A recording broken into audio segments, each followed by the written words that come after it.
আসসালামু আলাইকুম এভরিওয়ান, কেমন আছেন সবাই? আশা করছি ভালো আছেন। আমিও আলহামদুলিল্লাহ আল্লাহ তাআলার রহমতে ভালো আছি। শুরু করে দিয়েছি আমার আজকের ব্লগ। আশা করছি পুরো ভিডিওটির সাথে থাকবেন। গতকাল থেকে একটু ঠান্ডা লেগেছিল, আর এর জন্য ভাবছিলাম যে আজকে ভিডিওটা রেডি করব না। আবার চিন্তা করলাম একদিন যদি ভিডিও আপলোড না করি তাহলে একদম আলসেমি চলে আসে। এর জন্য কি আর করা, কষ্ট করে ভয়েসটা দিতে বসলাম।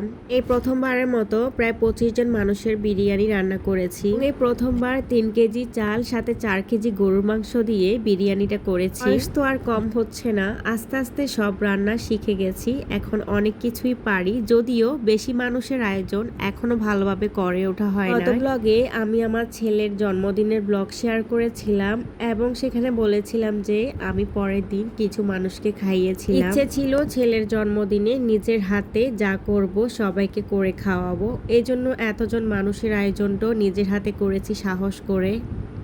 আমি কিন্তু বিরিয়ানিগুলোকে ভাগে ভাগে রান্না করেছি, তার একটাই কারণ আমার কাছে অত বেশি বড় পাতিল নেই। যে পাতিলগুলো আছে ওগুলাতে সর্বোচ্চ 2 কেজির মতো বিরিয়ানি হবে। একটা পাতিলে আমি 2 কেজি বিরিয়ানি রান্না করেছি, আর একটা পাতিলে আমি 1 কেজি বিরিয়ানি রান্না করেছি। আর এখন যে মাংসগুলো মাখিয়ে নিচ্ছি এটা কিন্তু 2 কেজি চালের বিরিয়ানির মাংস। আমি সবসময় বাসায় যেভাবে বিরিয়ানি রান্না করে থাকি ঠিক ওভাবে কিন্তু মশলাগুলো মাখিয়ে নিচ্ছি, শুধু মশলার কোয়ান্টিটিটা একটু বেশি দিতে হয়েছে। 2 প্যাকেট রাঁধুনি বিরিয়ানি মশলা দিয়ে আমি বিরিয়ানিটা রান্না করছি, আর সাথে হাতে থাকা ঘরোয়া মশলা দিয়েছি। এই মশলাগুলোতে কিন্তু এমনিতে সবকিছু থাকে, অত বেশি কিছু আর দরকার পড়ে না। ওই প্যাকেট মশলাটা দিলে কিন্তু অনেকটাই কাজ হয়ে যায়। অনেক ভয় ভয় লাগতেছিল, প্রথমবার এত মানুষের বিরিয়ানি করব, আসলে কেমন না কেমন হবে, যেহেতু বাইরের মানুষ খাবে, যদি ভালো না হয় তাহলে কি হবে। যাই হোক, আল্লাহ তাআলার রহমতে বিরিয়ানি একদম পারফেক্ট হয়েছে এবং খেতেও না বেশ মজা হয়েছিল।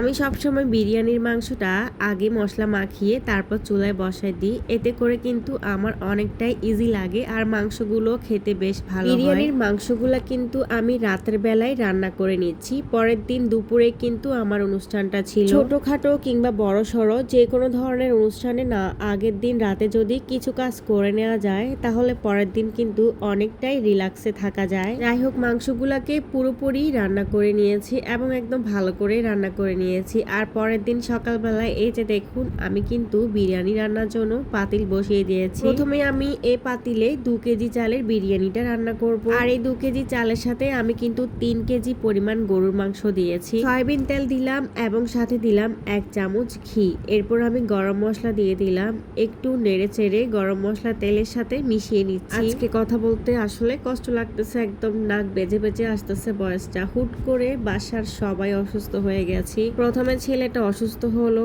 এরপর পরের দিন মেয়ে অসুস্থ হয়েছে, আর আজকে থেকে আমি অসুস্থ হয়ে গেলাম। এর 3-4 দিন আগে জামাই অসুস্থ ছিল, জামাই অসুস্থ হয়েছে যে মাত্র 2 দিন হয়েছে, এরপরে আবার আমরা এখন 3 জনই অসুস্থ হয়ে গেছি।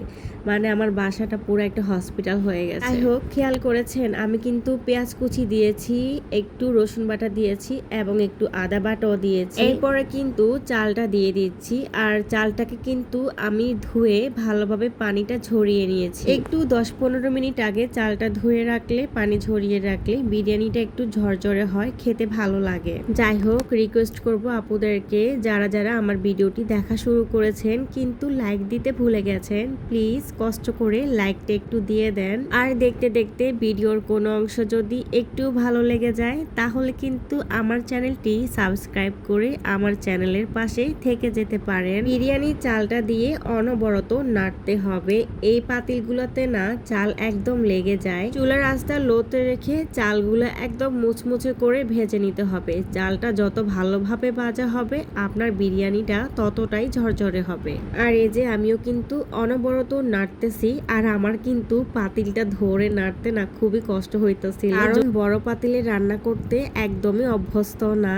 এছাড়াও আমার ছেলের নাম রাখার অনুষ্ঠানের দিনও আমি কিন্তু এই পাতিলটাতে রান্না করেছিলাম। আম্মু অনেকবার বলেছিল যে আম্মু রান্না করবে, বাট আমি আম্মুকে কোনোভাবেই রান্না করতে দিই নাই। কোনো কাজ করতে গেলে হালকা পাতলা ভুল হবে, এটাই স্বাভাবিক। ভুলের ভয়ে যদি কাজটা আমি না করি তাহলে শিখবো কিভাবে, এজন্য সাহস করে নিজেই রান্না করে নিয়েছি। আর তাছাড়া আমারও বেশ ভালো লাগছিল, এতগুলা মানুষের জন্য আমি নিজের হাতে রান্না করেছি। কথা বলতে বলতে চালটা কিন্তু ভালোভাবেই ভেজে নিয়েছি। আর এখন দেখুন আমি কিন্তু মাংসগুলা ঢেলে দিলাম। মাংসগুলো কি সুন্দর কালার আসছে, তাই না? এই পাতিলের বিরিয়ানির মধ্যে সবকিছুই একদম পারফেক্ট হয়েছে, কোনো কিছুই কিন্তু 19-20 হয়নি। তবে 1 কেজি চালের যে বিরিয়ানিটা রান্না করেছি ওটার মধ্যে না একটু ঘিয়ের পরিমাণটা বেশি হয়ে গিয়েছিল, মানে বিরিয়ানিটা একটু বেশি তেলতেলে ছিল। মাংস দিয়ে নেড়ে ছেড়ে গরম পানিও দিয়ে দিয়েছি। আর এদিকে আম্মু কি করছে দেখুন, মাংসের পাতিলের তলায় কিছু ঝোল লেগেছিল, তো ওগুলাকে একদম হাত দিয়ে কাচিয়ে ভালোভাবে কিন্তু দিয়ে দিচ্ছে। আম্মু বলে যে খাবারের কোন জায়গায় বরকত আছে এটা তো বলা যায় না, আর তাছাড়া এক ফোঁটো খাবার কেন নষ্ট হবে। যাই হোক, বিরিয়ানির কিন্তু পানি শুকিয়ে আসছে আর আমি এখন একটু নেড়ে দিচ্ছি, নেড়ে দেওয়ার চেষ্টা করতেছি, যদিও নাড়তে কিন্তু খুবই কষ্ট হচ্ছে। মানে নিচের তলার ভাতগুলা কিন্তু একদমই চামচের মধ্যে উঠে আসতেছে না। যাই হোক, প্রথমবার এক্সপেরিয়েন্স, আস্তে আস্তে সবকিছুই ঠিক হয়ে যাবে। আর এই পর্যায়ে না আমি লবণটা চেক করে নিয়েছিলাম, লবণটাও ঠিকঠাক হয়েছিল। পোলাও বিরিয়ানিতে আমার একটা জিনিসের প্রবলেম হয়, সেটা হচ্ছে লবণ। মানে লবণটা দেখা যায় যে বেশিরভাগ সময় কম হয়, পরে আবার দিতে হয়। তবে এই বিরিয়ানিগুলোতে একদম লবণ ঠিকঠাক মতো দিয়েছি। যাই হোক, আল্লাহ আল্লাহ করতে করতে বড় পাতিলের বিরিয়ানিটা কিন্তু একদম পারফেক্ট রান্না করা হয়ে গিয়েছে। এবার আমি ছোট পাতিলের বিরিয়ানিটা রান্না করে নিব। তো এই তো সেম প্রসেসে সবকিছু দিয়ে দিচ্ছি তেলের সাথে এবং নেড়ে চেড়ে ভালোভাবে কিন্তু মিক্সড করে নিব। এটা তো অল্প পরিমাণ, এটা রান্না করতে আমার আর কোনো ভয় কাজ করতেছে না, কারণ এই পরিমাণ বিরিয়ানি রান্না আমি বহুবার করেছি, তো এটা খুব ইজিলি আমি রিল্যাক্সে রান্না করে নিচ্ছি। আর এই যে খেয়াল করেছেন আমি কিন্তু অনেকগুলা ঘি ঢেলে দিয়েছি এবং ঘিয়ের পরিমাণটা অনেক বেশি হয়েছিল এই বিরিয়ানিতে। তবে সবাই বলেছে তেল তেলে হওয়াতে বিরিয়ানিটা খেতে নাকি বেশ ভালো লাগছে, কারণ হোটেল বা রেস্টুরেন্টের বিরিয়ানিগুলো কিন্তু একটু বেশি তেল তেলে থাকে। আমরা বাসায় মেক করলে ওগুলা কিন্তু আমরা মানে আমাদের ইচ্ছা মতো তেলটা ব্যবহার করি, অতটা তেল তেলে হয় না। যে কোনো রান্না শেষে আমি আমার জামাই থেকে মানে রেটিংসটা জানতে চাই যে 10-এর মধ্যে কত হয়েছে।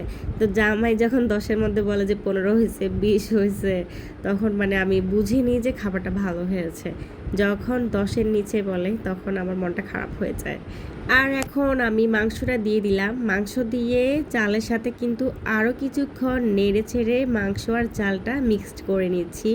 বড় পাতিলের বিরিয়ানিগুলো আমি মেহমানদেরকে খাইয়েছিলাম, ওখান থেকে অনেকগুলো বেঁচে গিয়েছিল। আর এই পাতিলের বিরিয়ানিগুলো আমরা বাসায় যারা যারা ছিলাম তারা সবাই মিলে খেয়েছি। তো এখানেও গরম পানি দিয়ে দিলাম, আর চুলার আঁচটা কিন্তু একদম হাইতে রেখে আমি ঢাকনাটা দিয়ে দিব, কাঁচামরিচ দিয়ে দিলাম। তো এভাবেই কিন্তু আমি 25 জন মানুষের বিরিয়ানি রান্না করেছি। তো পুরো বিরিয়ানি রান্নার প্রসেসটা কেমন লেগেছে আপুদের অবশ্যই কমেন্টস করে কিন্তু জানাবেন। আমার জন্য এটা নতুন এক্সপিরিয়েন্স ছিল এবং খুব ভালো লাগা কাজ করছে। বিরিয়ানির সাথে ছিল ডিম ভাজা আর ছিল পায়েস। পায়েসটা আমার আম্মু রান্না করেছে, আমার আম্মুর হাতে পায়েস রান্না কিন্তু অনেক মজা। তো এভাবে ছিল আর কি আমার পুরো দিনের আয়োজনটা। এতটুকু আয়োজন করতে পেরেছি, আলহামদুলিল্লাহ। আল্লাহ তাআলার কাছে শুকরিয়া যে আল্লাহ তাআলা আমাকে এইটুকু তৌফিক দিয়েছে যে কিছু মানুষকে খাওয়ানোর মতো। প্রতি বছরই আমি চেষ্টা করি যে ছেলে মেয়েদের বার্থডেগুলোতে আর কি স্পেশালি কিছু করার।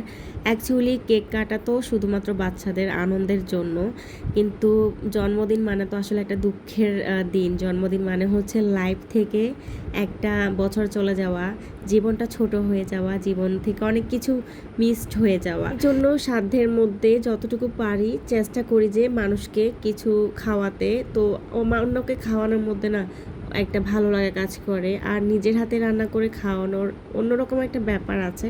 আমার কাছে বেশ ভালো লাগে এই কাজগুলো করতে। আমি চেষ্টা করি আমার সামর্থ্য অনুযায়ী যতটুকু পারি চেষ্টা করি।